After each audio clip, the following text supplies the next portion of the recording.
把娃还给我。文文，这娃也是我的。当初你是咋应给我的？不管娃是谁的，只要生下来，就是我跟远光的。我把娃给你，你咋带？咋养活？文文，这不是生路，是死路啊！小光泉下有知，他能安心吗？你咋还有脸提远光呢？要不是因为你，他能走上这条路吗？是你把他毁了，你把我们一家全毁了。你咋恨我，咋怨我，我都收着。但是娃，我不能给你。他在我这儿，我能让他上最好的学校，受最好的教育，吃穿用度全是最好的。你能吗？错是咱们上一代人犯下的，娃是无辜的，凭啥夺走他健康快乐长大的权利？文文，我也是为了你好，人也翻过去了，你就不能朝前看吗？你还年轻，带着个娃以后还咋嫁人呢？我嫁不嫁人用不着你管。娃是我生下掉下的肉，他流着谁的血，我现在一点也不在乎了。我们就算去要饭，要的也是清清白白的饭，不像你，赚的每一分钱都滴着远光的血。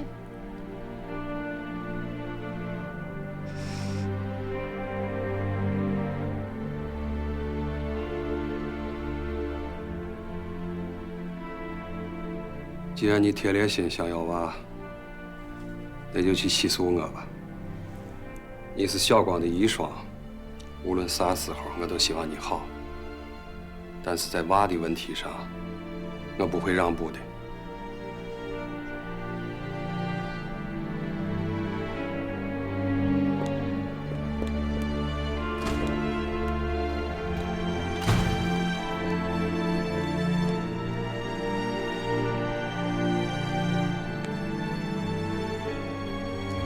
没事了，给娃切蛋糕吧。我已经不认识你了。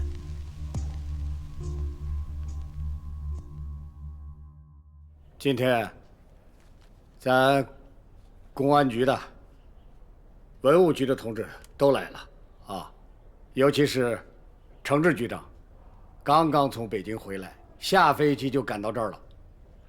程局长，你跟大家说两句。赵局，我的话不着急，我想先听听两个部门同志的心里话。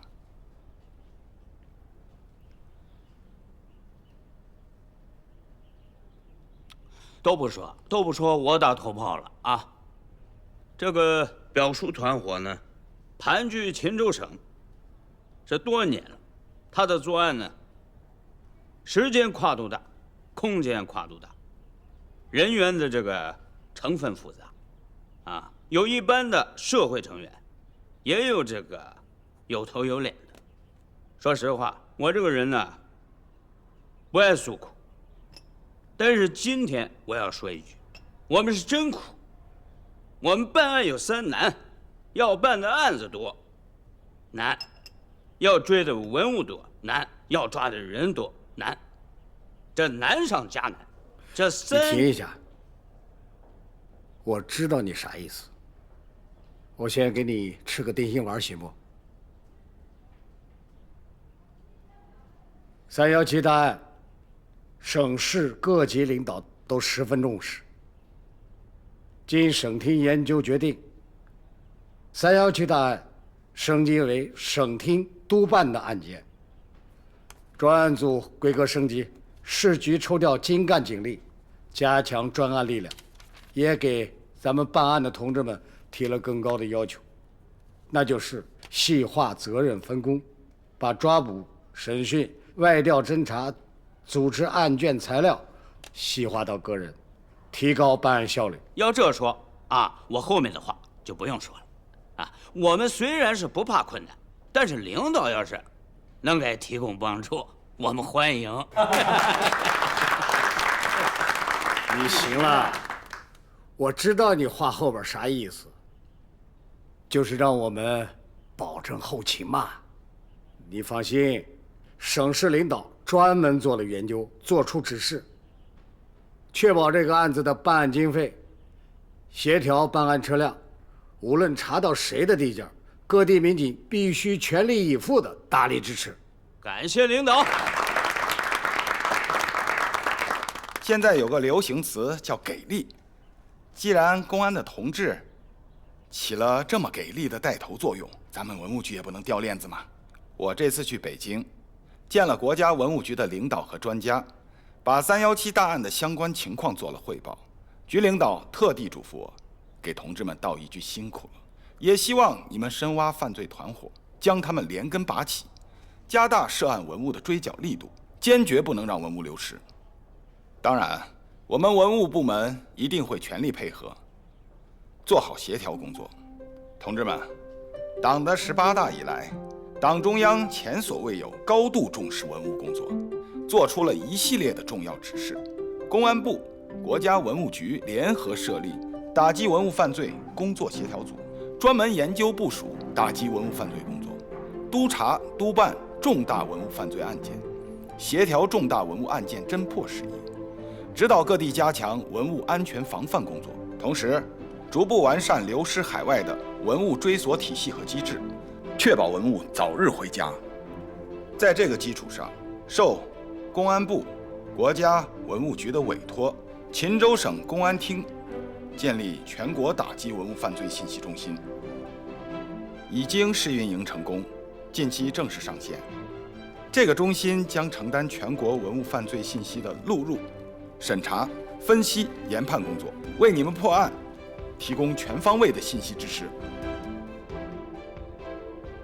同志们，咱们保护文物的工作迎来了全新的时代，从党中央到全社会都十分关注，这也让我们肩上的责任更重了，但是我们的底气也更足了。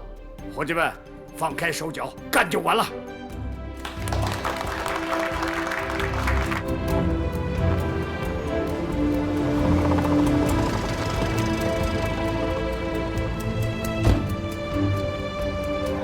欢迎欢迎啊！啊，快！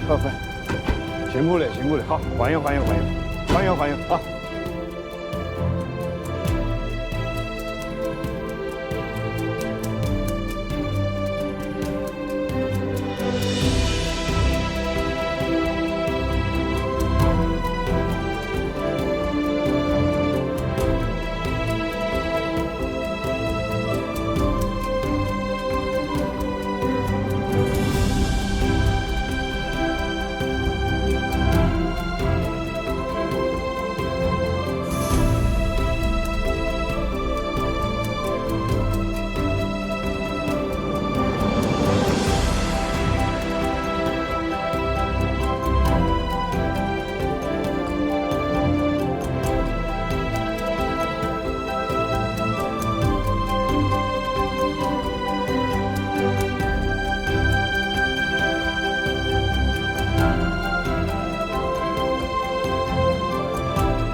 刘树生建筑公司那边有啥进展？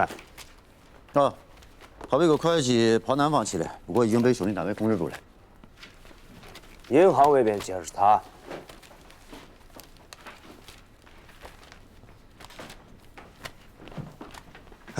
哎，小五跟大爸新年了。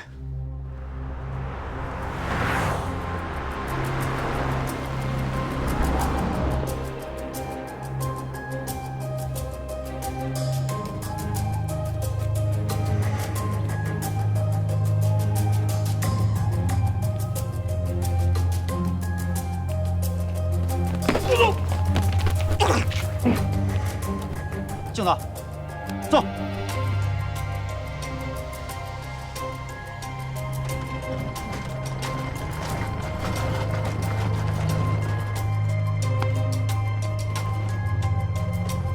再走。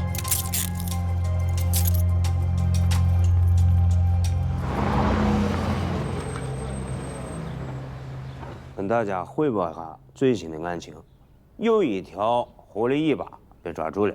前段时间呢，咱文物局跑了一趟肖国强的老家黄原，发现他20年前给人当司机，这人就是咱们赵有林。我们之前查过这个赵有林的履历，他跟黄原没有啥交集嘛？有交集。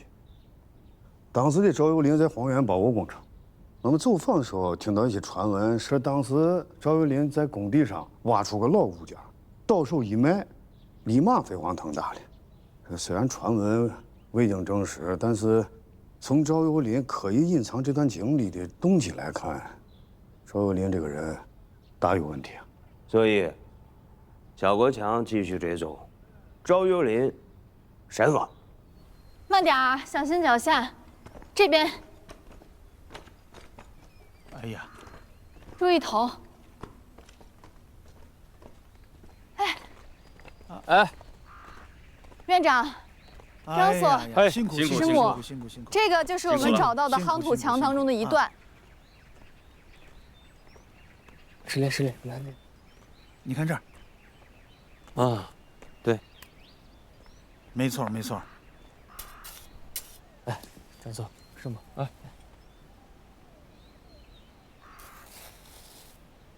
确实是夯土墙。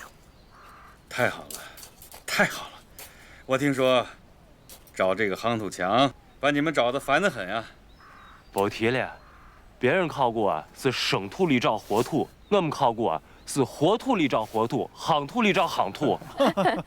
这里的地势啊本来就不平，所以之前的人为了建陵园，都会把低处填平，再建夯墙，然后就形成了这夯土里找夯土的局面了。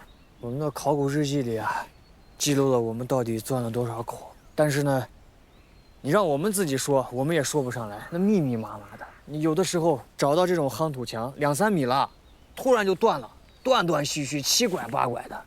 你像这种夯土墙，我们在隐村大墓东南西北啊4个方向都有发现。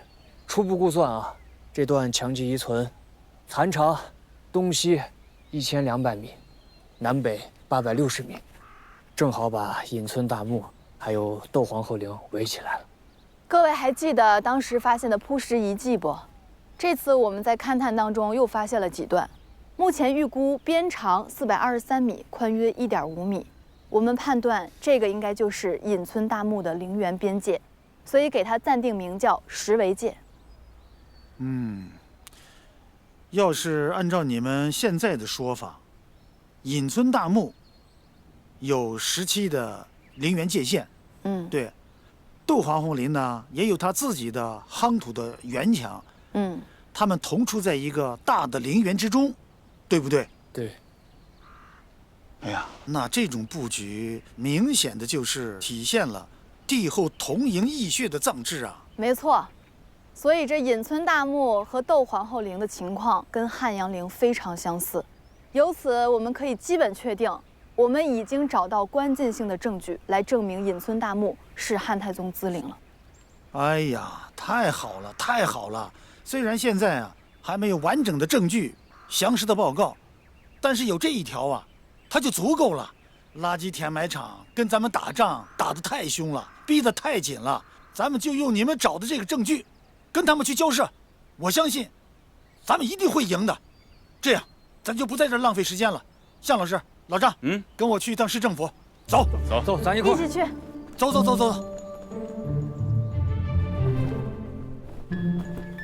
同志们，我宣布，秦川市西汉帝陵保护管理中心正式成立。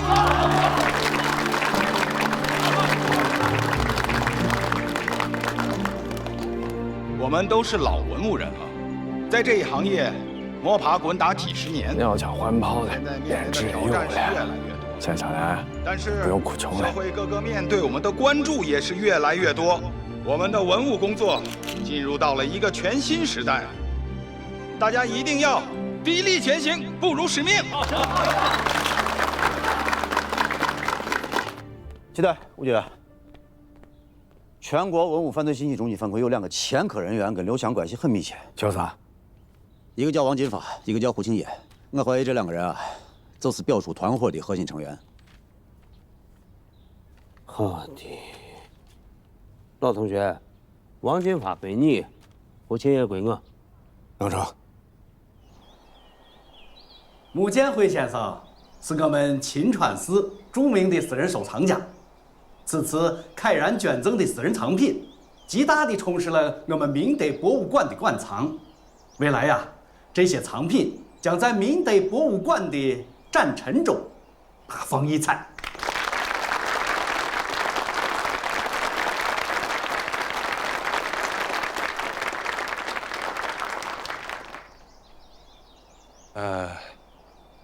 我和明德博物馆的渊源很深。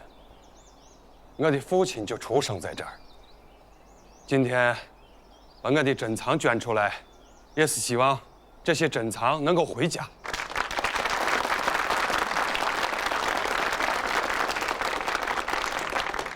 穆先生与我们博物馆情谊深厚啊！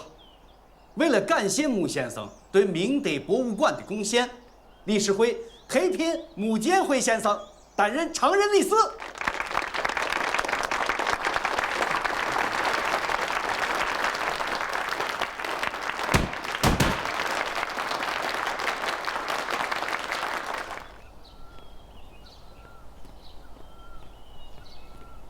穆理事，往后啊，这就是你的办公室了。呀，馆长的办公室，我一个理事在这儿办公，不太合适吧？有啥不合适的？用不了多久，我就该叫你一声穆馆长了。还早着呢。别谦虚，指日可待。啊，你看看还缺啥？我安排人给咱添上。好，我看看。啊，行，那你慢慢看。啊，慢点检考试。啊，保送保送啊。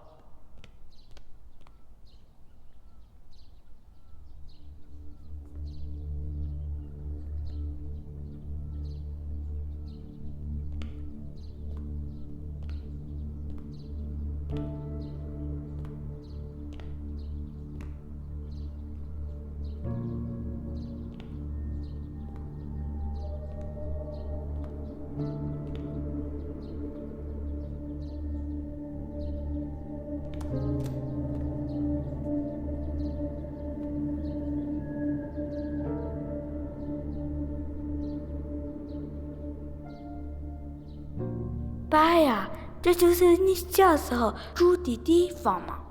对。那我们还能回去吗？回不去了。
我是穆建辉先生的代理律师，受他本人的委托来跟你谈一下孩子的抚养权问题。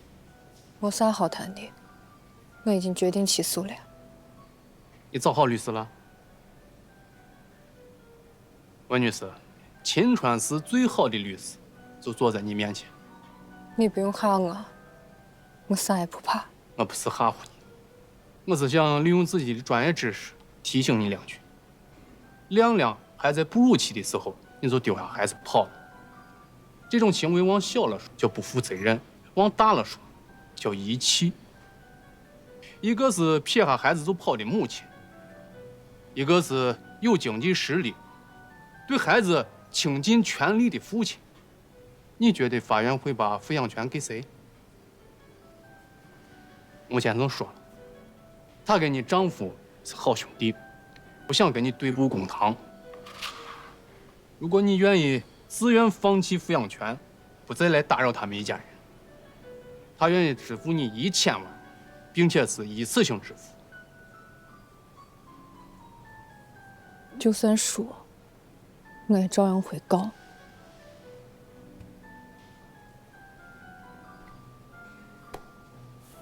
那咱们走法院去。不用了。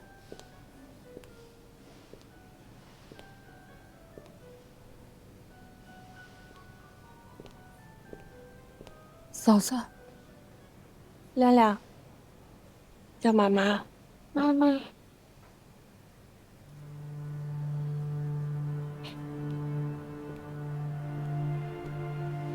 娃平时好带的很，这包里是娃平时用的东西。哇！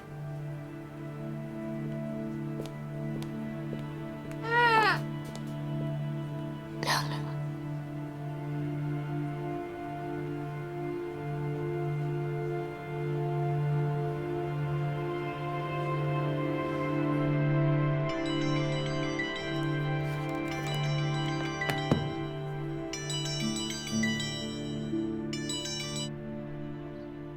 陈律师，穆先生，谈的咋样？你爱人把孩子抱来的，啥意思？他把孩子还给我们了。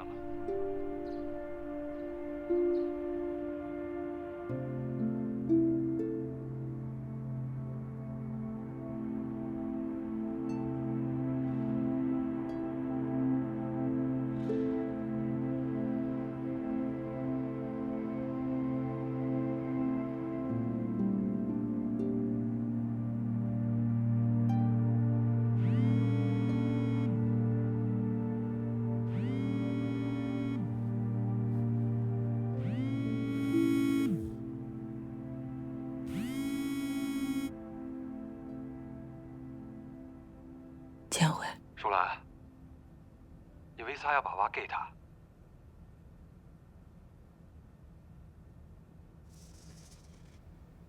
不为啥，是时候做对的事情了。你糊涂啊！不是我的娃，是咱俩的娃。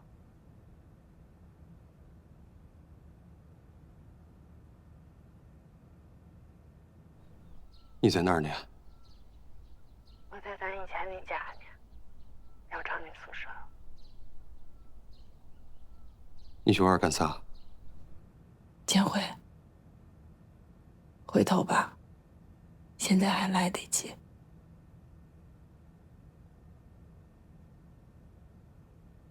我给公安局打过电话了，自首了。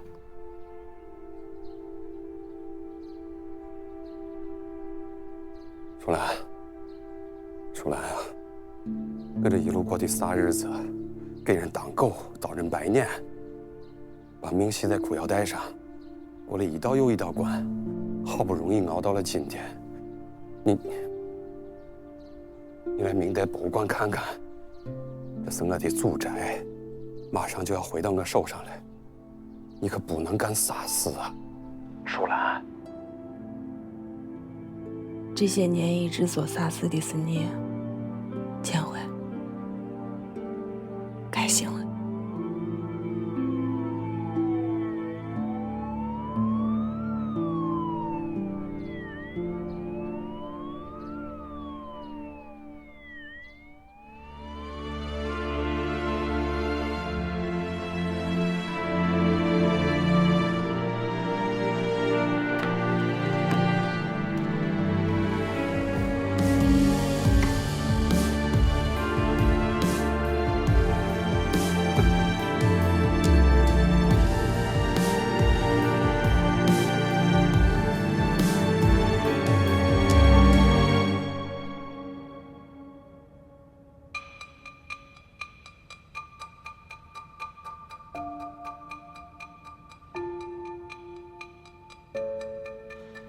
对，杨队，经初步鉴定，确实是汉代青铜变装。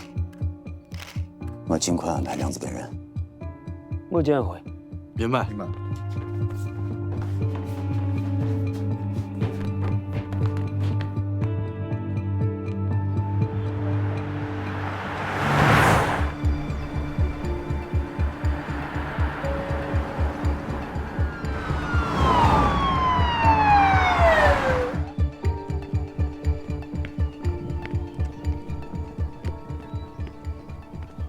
弟，报告守门员。师弟，没有人。没有人。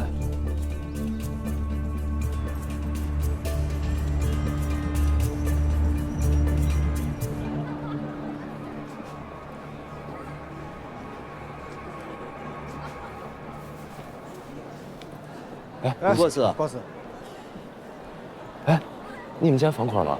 没有。非常振奋人心的一个发现吧，所以我们报社一会儿想给你做一个专访，你看可以吗？罗斯，可以时间吗？罗斯，你先去忙吧。好。房款？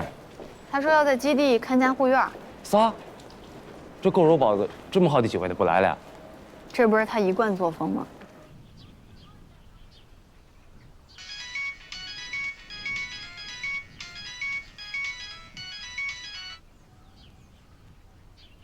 你在哪儿呢？咋了？你咋不会马上开始了？你人呢？哎呀，我都说了我不去了，你跟骆领队代表了吗？啥？哥，今天你是主角，你不来能像话不？我不去，闹闹哄哄的，圆上清静嘛。对，就这吧，随你啊，挂了。不来吧，先进去吧。尊敬的各位老师、各位媒体朋友，欢迎大家来到秦州省重大考古成果发布会现场。我是秦州省文物局副局长严梦仁。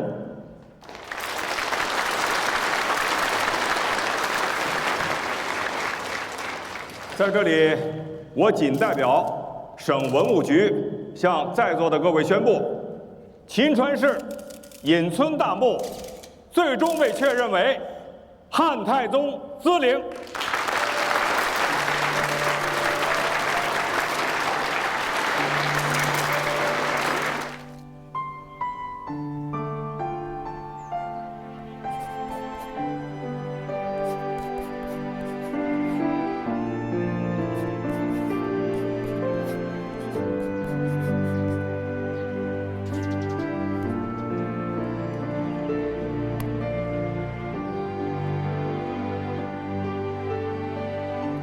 资陵考古从上个世纪60年代就开始了，当时对隐村东薄太侯南陵的小型从葬坑进行了抢救性的发掘。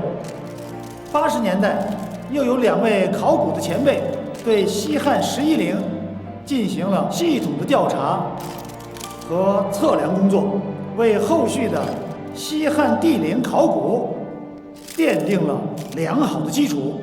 2003年之后，秦川市文物保护考古研究所的同仁勘探发现了隐村大墓以及周边的外葬坑、石灰界等，由此杜皇后陵与凤凰山隐村大墓的关系就进入了考古工作者的学术视野，并开启了对汉太宗资陵具体位置的讨论。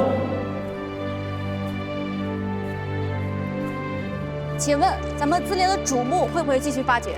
我们国家的文物政策，关于古代帝王陵墓的发掘，原则上是不允许的。考古不是寻宝，不能见一个挖一个。现在能发掘的都是我们研究所需的，我们要把这笔财富留给后人，等技术成熟了，等他们的研究需要的时候再进行发掘。好，谢谢。我帮院长再补充一下，我们现在首要需要做的呢，就是保护这些陵墓和文物。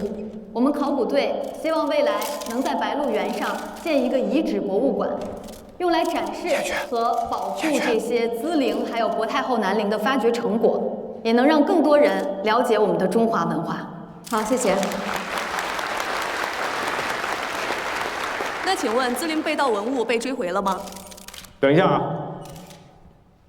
这位记者的提问我来回答你。资陵被盗文物已经相继被追回。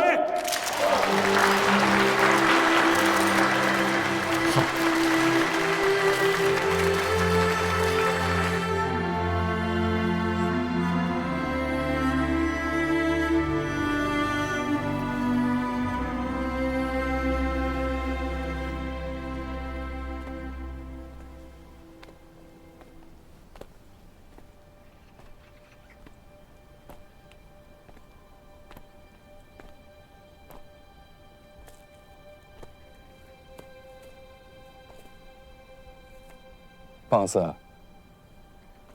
熟悉不？黑桃蛹得是在这儿出土的。纠正一下，黑桃蛹是在这里被盗的。你说的对。它是咋挖出来，又是咋样被卖到了国外，没有人比我更清楚。如果没有我，外国人咋了解中国文化的源远流长？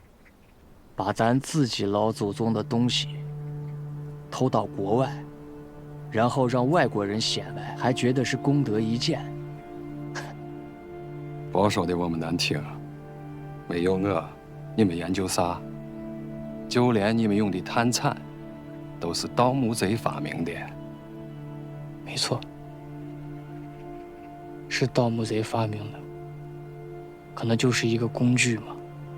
刀用来切菜那就是厨具，用来杀人那就是凶器。我们用炭铲考证历史，你们拿炭铲把完整的中华文化弄得是面目全非、千疮百孔。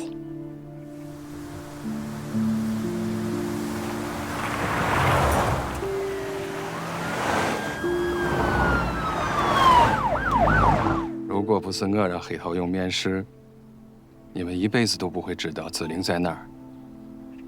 我是布道者，我是先行军，我是第一个发现子陵的人。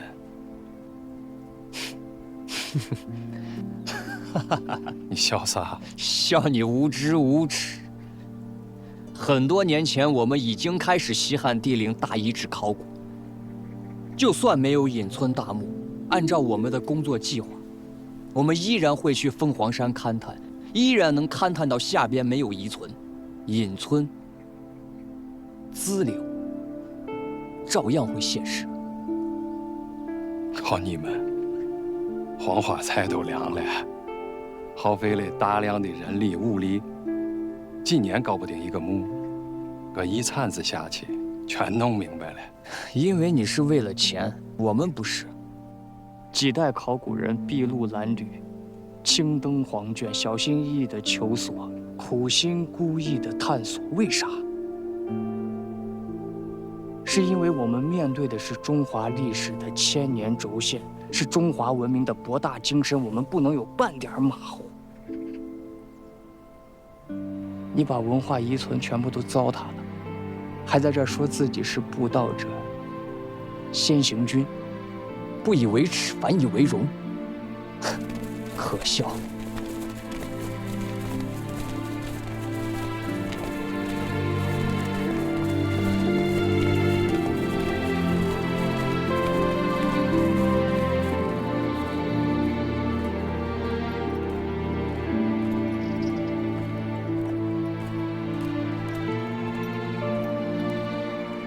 没见回，背部嘞。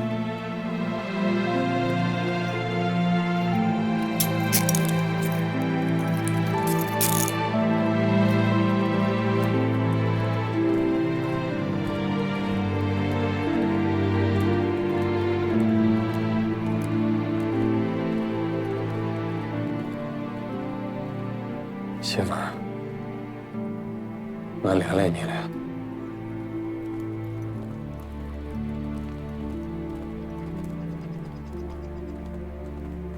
我等你回来，建辉。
呵呵，不请爷。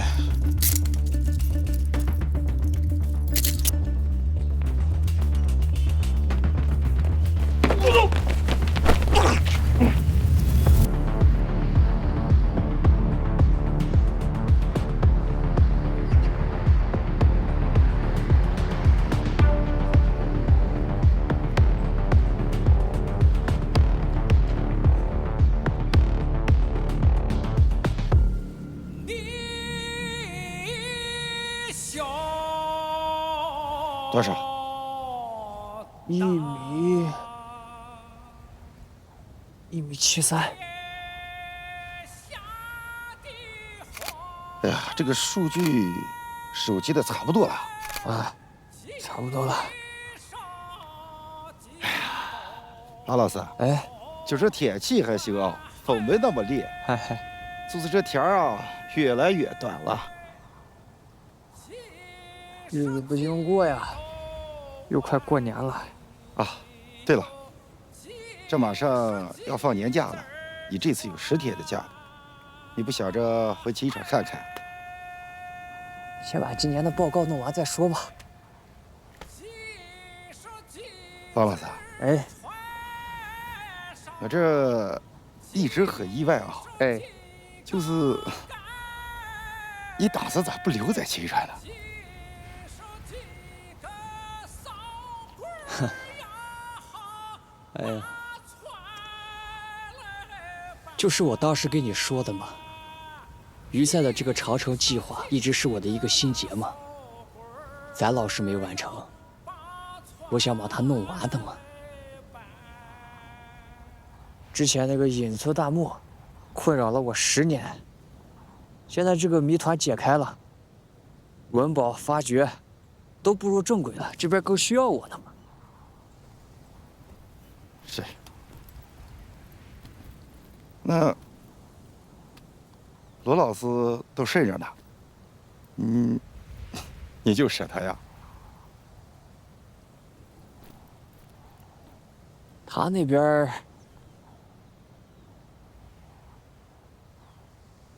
肯定都顺着呢，我相信他们。咱每个考古人身上都有自己的责任和担当呢。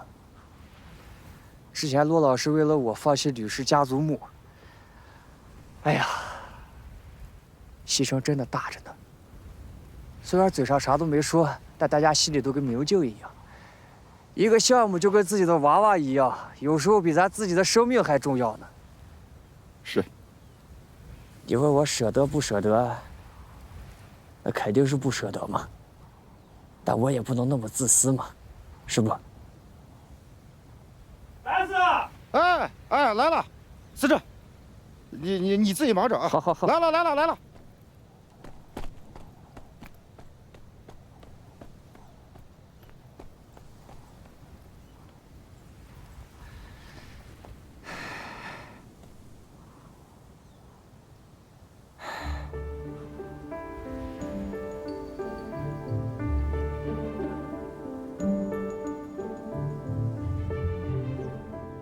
考古学可以让一个民族的历史变得更加清晰透明。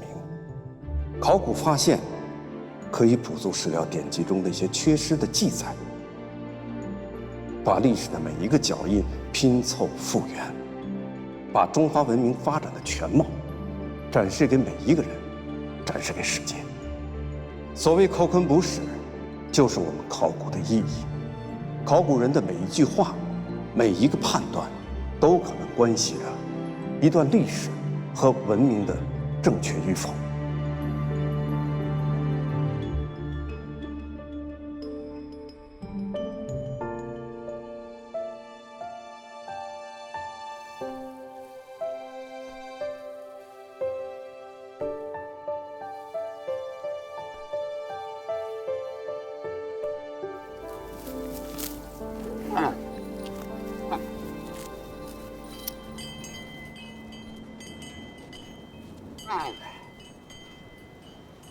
朱三，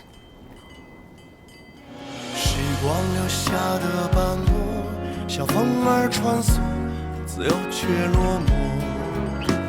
有多少沉默，再紧紧锁手那过往的情与衷。看那平原的日落，看星星闪烁，看满天烟火，坚定着内心对错，美景又怎会错过灯火？那光亮扫走了困惑，这一双手穿过时光，紧紧相握，那热血在身体里跳动着，是传承着梦的脉搏，那是我们的信仰，又怎会退缩？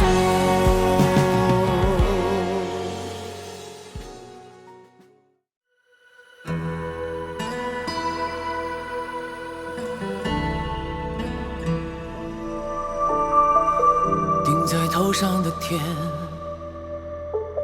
踩在脚下的月，人就站在这里，一那一瞥。黄土烧过的黑，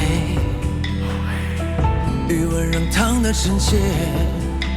旷野之下，沉睡那段圆缺。莫停歇，我乘船走马，此心如铁，把百里星传给一轮明月。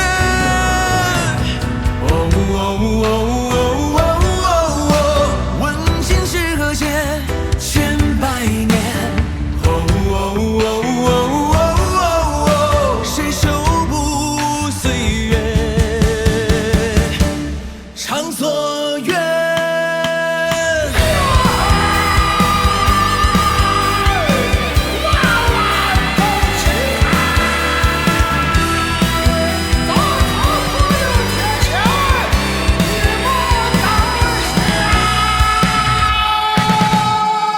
上顶舟头去了又回，汉阳汤里渡黄河水。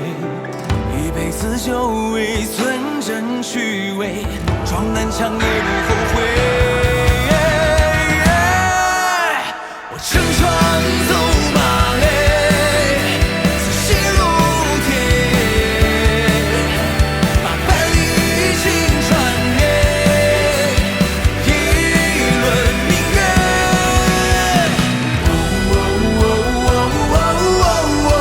问今是何节，千百年。谁守不岁月？长所愿。